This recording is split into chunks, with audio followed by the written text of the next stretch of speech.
राजा राम मोहन रॉय आज ही के दिन हुआ था भारतीय समाज में सुधार लाने वाले राजा राम मोहन रॉय का जन्म। संसार में तरह तरह के लोग हर पल जन्म लेते हैं। कुछ सदी के अंत तक याद रखे जाते हैं, कुछ का रुतबा युगों युगों तक रहता है, कुछ धूमकेतु के सितारे की तरह सामने आते हैं और अस्त हो जाते हैं, तो कुछ बिना किसी प्रसिद्धि के ही अपनों के बीच अपना जीवन समाप्त कर लेते हैं। लेकिन संसार को वास्तव में आवश्यकता सिर्फ उनकी है जो समाज के प्रति अपनी जिम्मेदारियों को समझे और उसे पूरा करे, जो समाज की रूढ़िवादी बेड़ियों को तोड़ने का ना तो सिर्फ एहसास रखता हो बल्कि उन्हें तोड़कर आने वाली पीढ़ी के लिए एक बेहतरीन समाज, बेहतरीन संसार का निर्माण करे। राजा राम मोहन रॉय उन्हीं लोगों में से एक थे।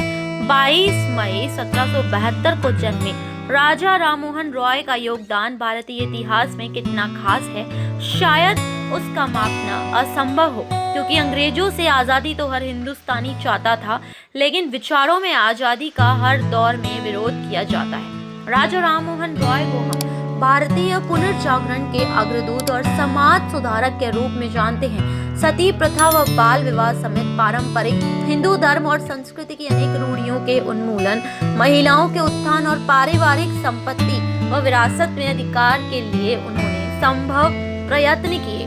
हुगली के राधानगर गांव के एक बंगाली हिंदू परिवार में 22 मई 1772 को जन्मे राजा राम मोहन रॉय के पिता रमाकांत राय वैष्णव थे और उनकी माता तारिणी देवी शैव।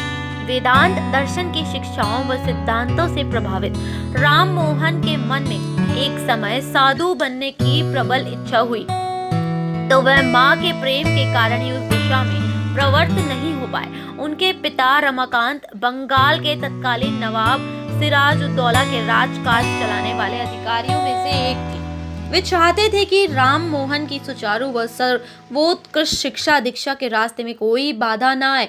उन्होंने उनको फारसी व अरबी की पढ़ाई के लिए पटना भेज दिया और संस्कृत की शिक्षा वाराणसी में दिलाई। शिक्षा पूरी होने के 1803 में अपने डिग्बी नाम के एक अंग्रेज मित्र की अनुकंपा से Raja Ram Mohan East India Company में मुंशी बन गए। इस दौरान उन्होंने कभी भी अपने स्वाभिमान, अस्मिता और निडरता से समझौता नहीं किया।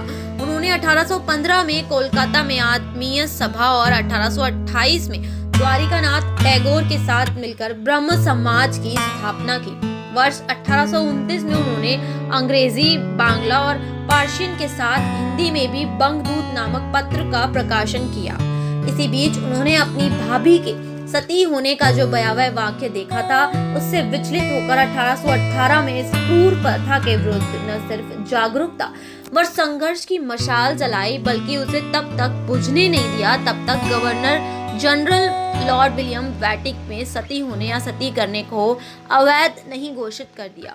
बैंटिंग के इस फैसले के लिए राम मोहन को 11 वर्षों तक जबरदस्त मुहिम चलानी पड़ी। देश में शैक्षणिक सुधारों के लिए भी उन्होंने काफी संघर्ष किया। चलिए अब आपको बताते हैं कि राम मोहन के नाम के आगे राजा शब्द कैसे जुड़ा। राम मोहन नाम के साथ राजा शब्द तब जुड़ा जब दिल्ली के तत्कालीन मुगल शासक बादशाह अकबर द्वितीय ने उन्हें राजा की उपाधि दी। अकबर द्वितीय ने ही 1830 में उन्हें अपना दूत बनाकर इंग्लैंड भेजा। इसके पीछे उनका उद्देश्य इंग्लैंड को भारत में जन कल्याण के कार्यों के लिए राजी करना और जताना था कि बैटिंग के सती होने पर रोक संबंधी फैसले को सकारात्मक रूप से ग्रहण किया गया है। वर्ष 1833 में 27 सितंबर को इंग्लैंड के ब्रिस्टल में ही मेनिंजाइटिस में पीड़ित होने के बाद राम मोहन की मृत्यु हो गई। उनका वहीं अंतिम संस्कार कर दिया गया। हमारे साथ इस वीडियो में अंत तक बने रहने के लिए आपका बहुत बहुत धन्यवाद। आगे और ऐसी वीडियोस देखने के लिए हमारे चैनल को सब्सक्राइब करना बिल्कुल ना भूले। Thank you so much.